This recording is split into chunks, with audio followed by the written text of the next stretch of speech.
I got the track combine. I'm back to the smooth riding machine. That's what Brody gets for being in the bathroom. I take the good one. Get out of the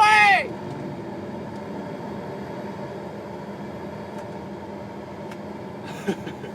I tell you, them doggone grain carters, always in your way.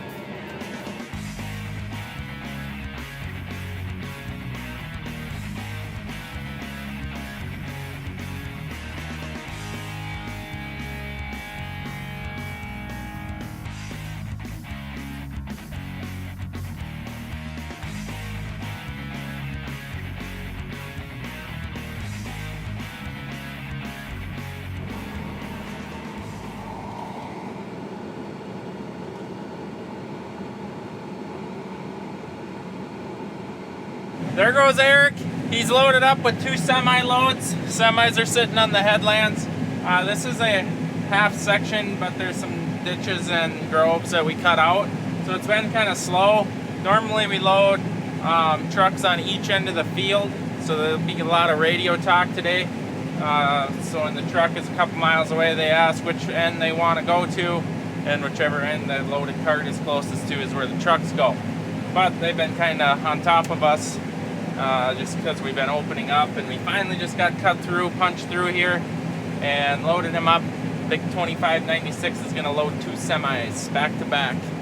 That is, Eric just loves that. He just whoop, turns the auger off, drives 10 feet, whoop, loads that one. That cart is a game changer. Like, the extra room is so nice, so nice. We'd have to have more semis if we didn't have big carts. There's no doubt about it. We've got rolling storage on the field for when they start getting behind, but that thing is awesome.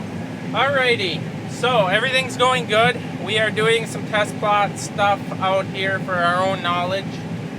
We enrolled in a program for some less nitrogen, and then you spray something on. We're doing a test plot for that, mile-long rounds, which will also be another great side-by-side for furrow force Deere versus Deere closing system. I know the last test we did, you guys seen, there was a big drowned out, kind of wrecked it, but I think this pass here is going to work great. So on Deere, we had 37,320 pounds on this last 12 for 1 mile long. We are going to be getting more stats here as soon as I get to that end, but it's time consuming. This whole thing is time consuming because I gotta stop and unload one sitting still halfway down the field because I can't make it. But we're gonna see. We're getting knowledge for this nitrogen thing, and then also good time to test Deere versus furrow force. Once again, it's my combine doing it all, so we ain't getting variables with the sweeps on Brody's gathering chains, because I know for a fact he's getting more bushels per acre, maybe 1 to 2 bushel per acre off of his head than my head, just because of that aftermarket kit. So we're using one combine to do it, and furrow force versus Deere literally could come down to that 1 to 2 bushel per acre difference, so we want to keep one combine doing these tests. This is the time consuming part right here, the sitting and unloading. Maybe don't act or seem like that big of a deal, but we had all the trucks spaced out. Every 7 to 10 minutes the truck leaves the field, and now they're all piled up on each other just because I'm stopping and unloading. That's how big of a difference. They're all like, what's going on out there? Test plot, boys, just eat a sandwich and drink a pop. Alright, results are in on both. John Deere closing system had 1,000 pounds more on the mile-long stretch, basically side by side. I visually did not see any drowned outs or what should have been less yield from Mother Nature. So that's disappointing that furrow force lost. I'm not giving up yet. I gotta find another place. It's just gotta work. That's what we're seeing so far. Just moved back to the farm. We got 265 acres done before 4:30. It's now 5 o'clock. Got the headlands ripped off, 15-acre field here right by the farm. Ben site's behind me. And we're gonna just work around home. finish out the night because it's supposed to be 15 degrees, I believe. Why do you keep disengaging auto steer? And it's going to get down to 15 degrees, so we want combines and as many things inside as possible so we don't have to cold start them up out in the field. So we're just going to pick on the home place. And there goes Air Force 2. Busted. Busted junk. I guess the tailings conveyor chain snapped. The actual paddle chain, so that's odd. That's very odd, but we'll see if they can get her fixed. There went our big day. So that's our big oat crop right there that we spread. Some of it, the frost killed it. It's dead. There's no heads on it, and the heads that are there aren't filled. But we weren't going for a crop, we were going for a cover crop, so it served its purpose. There's Eric. He wants to go spread fertilizer, so he's training in one of the truck drivers on how to run the cart, and I think he might be the second cart operator here, maybe for a couple of days, because Brian's got a personal, I wouldn't maybe call it emergency, because it is emergency, he has to deal with it, but it's actually a good emergency, so that is good. He's got to do what he's got to do, but we'll maybe have Jimmy filling in. We'll see how he likes the big carts, see how much he can spill. So I've been picking corn here for a half hour by myself, and I kind of turned up the speed to see what she could do, just for fun, because I'm by myself and I got the trucking and the carting power here. This was 5,500 bushel per hour, and there is nothing besides head loss that I can find on the ground. It's clean. There's nothing. Very impressive. I did do a power shutdown because I've never done that in corn, and I want to see what that looks like. Alright, I'm inside. Obviously, she kind of coasted to a stop. Look at how much corn is up there. Holy cow. That's insane. Looking pretty good though. I'm going to pop the side door.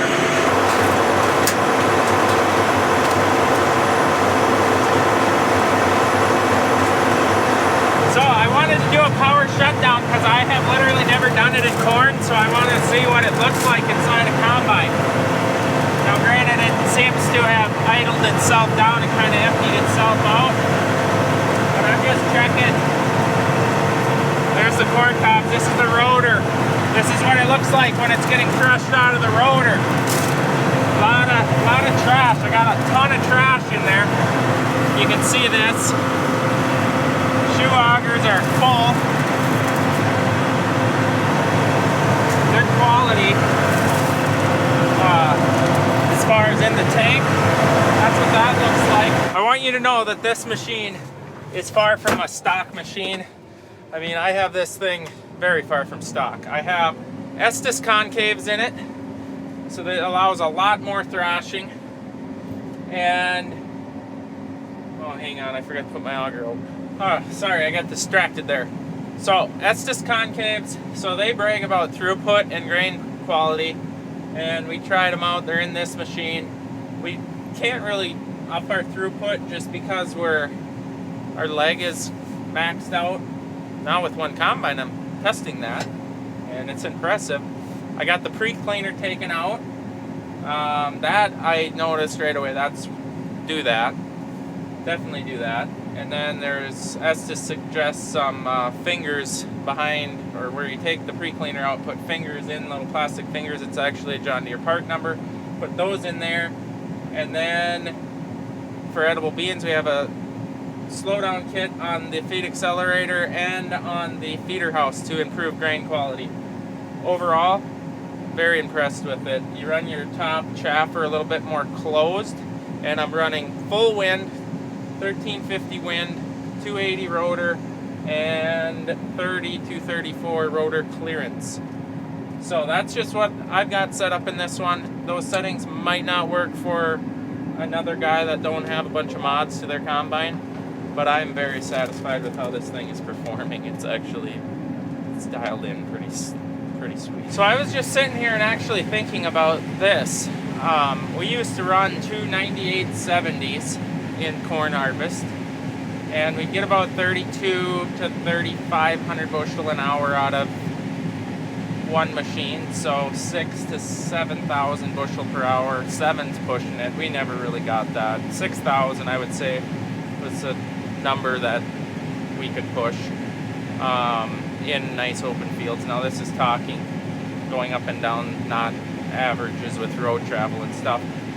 So if we were doing 6,000 bushel an hour with one of those, and this machine set up, one machine set up doing 5,000, I think you could consistently do 5,000 and do a decent job. That's pretty impressive for one machine to be able to do what two machines used to be able to do. Nothing wrong with 9870. Those were good combines for us until the hydro exploded on the one, but yeah, that's crazy. Now we're bottlenecked. We can't push ground speed or more throughput because the grain leg can't take anymore, which is fine. We don't really need to go any faster.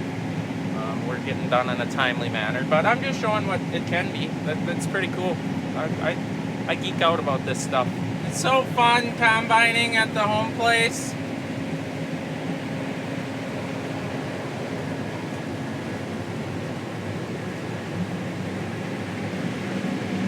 Well, Brody's back up and running, has been for about an hour. All that happened was the connecting link, the pins fell out for whatever reason, wore off or just broke and fell out. You got that going. Now we got James running the 2596 and Dad's running the 2096. So we got two that are learning. Yeah, carted some in soybeans and a little bit here in corn, but not that much. So Eric's spreading fertilizer. Can't see anything what's going on here. I'm plumb full, waiting. Now we're back up and running. They're getting their routines down. It's once you get guys in the grain cart, it takes a while, new guys, to figure out how this all works and where everyone needs to go, and it's a lot. It's a fast-paced grain carting job. There's the last pass of the night. Got her done for the day. Oh, time for a nap.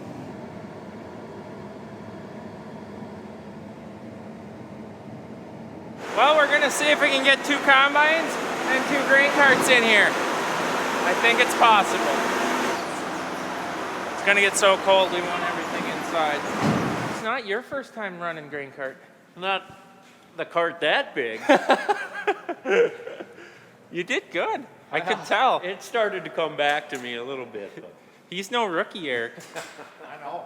He's no rookie. He did just fine out He there. did better than Duggo. Don't tell him that, though. He drives faster with that UPS hat on. I do. Just go, go, go. Are we not allowed to tell the UPS guys he's taking a day off? They know I'm on vacation.